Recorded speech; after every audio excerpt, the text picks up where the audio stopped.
नमस्कार दोस्तों। चाहे वह रूस यूक्रेन युद्ध हो, भारत पाकिस्तान के बीच तनाव हो या फिर इजराइल और हमास के बीच चल रहा युद्ध हो, पिछले कुछ समय से दुनिया के अधिकांश देश खुद को एक बड़े युद्ध के लिए तैयार कर रहे हैं। कुछ ऐसा ही वर्तमान में नाटो और रूस के बीच भी देखने को मिल रहा है। यूक्रेन ने जिस तरह ड्रोन से रूस को निशाना बनाया है, ऐसे में माना जा रहा है कि रूस यूक्रेन पर जल्द ही बड़े पैमाने पर बड़ा हमला कर सकता है। अगर रूस हमला करता है तो यह लड़ाई लंबी हो सकती है, क्योंकि ब्रिटेन ने भी अपने देश के लोगों को युद्ध के लिए तैयार रहने के लिए कहा है। सिर्फ बताया जा रहा है कि नाटो देश इस समय रूस के राष्ट्रपति पुतिन से काफी खफा है। अमेरिका के बार बार कहने के बाद भी पुतिन अपनी शर्तों पर ही सीज फायर के लिए अड़े हुए हैं। चलिए आपको बताते हैं कि क्या रूस नाटो देश से अकेला लड़ सकता है, और अगर जंग हुई तो कौन सा देश उसका साथ देगा। लेकिन आगे बढ़ने से पहले इस वीडियो को एक लाइक करके चैनल को सब्सक्राइब जरूर कर लीजिए, क्योंकि आपके लिए तो यह 1 सेकंड का काम है, लेकिन इससे हमारी काफी बड़ी मदद होती है। दरअसल रूस के पास दुनिया में सबसे ज्यादा 5580 परमाणु हथियार है। बताया जाता है कि अमेरिका ने जो परमाणु बम जापान के हिरोशिमा और नागासाकी पर गिराया था, उससे इसकी क्षमता 4 गुना अधिक है। इसके अलावा आर्मी में 15 लाख सैनिक तैनात हैं। इस तरह रूस की सेना चीन के बाद दूसरे नंबर पर सबसे ज्यादा है। अगर टैंक और तोपखानों की बात करें तो रूस के तोपखानों की ताकत दुनिया के किसी भी देश से कहीं अधिक है।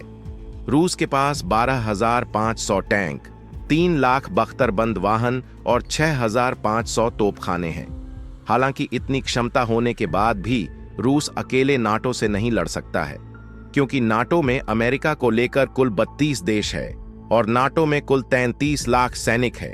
इसके अलावा नाटो के सभी देशों को मिला दिया जाए तो उनके पास 5,000 से ज्यादा तोपखाने, 1,600 से ज्यादा 5वीं पीढ़ी के बख्तरबंद वाहन है, जो रूस के पास नहीं है।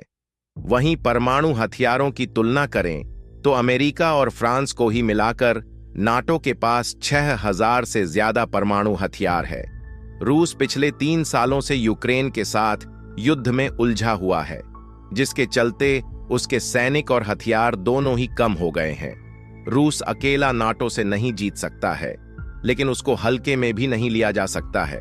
अगर रूस पर नाटो का हमला होता है तो सबसे पहले उत्तर कोरिया उसके समर्थन में खड़ा होगा।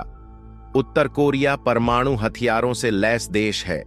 इसके अलावा ईरान रूस के साथ किसी भी जंग में कंधे से कंधा मिलाकर खड़ा होगा, क्योंकि रूस की तरह ईरान की भी पश्चिमी देशों के साथ दुश्मनी है, खासकर इजराइल के साथ। बेलारूस ने यूक्रेन के साथ युद्ध में रूस का समर्थन किया है। ऐसे में अगर नाटो और रूस का युद्ध होता है तो बेलारूस हमेशा की तरह रूस के साथ खड़ा रहेगा। इसके अलावा चीन भी रूस का समर्थन कर सकता है। चीन ने अब तक सैन्य समर्थन नहीं किया है, लेकिन राजनीतिक और आर्थिक तौर पर रूस का समर्थन किया है। अगर नाटो और रूस के बीच सीधी जंग होती है तो यह विश्व युद्ध में बदल सकता है। पुतिन ने पहले ही कहा है कि नाटो का हस्तक्षेप सभ्यता के विनाश का कारण बन सकता है। दोस्तों, अगर नाटो और रूस के बीच जंग हुई तो क्या भारत रूस का साथ देगा या नहीं? कमेंट करके अपनी राय जरूर बताएं। आज की वीडियो में इतना ही। अगर वीडियो पसंद आई हो तो एक लाइक करके चैनल को सब्सक्राइब जरूर कर लीजिए।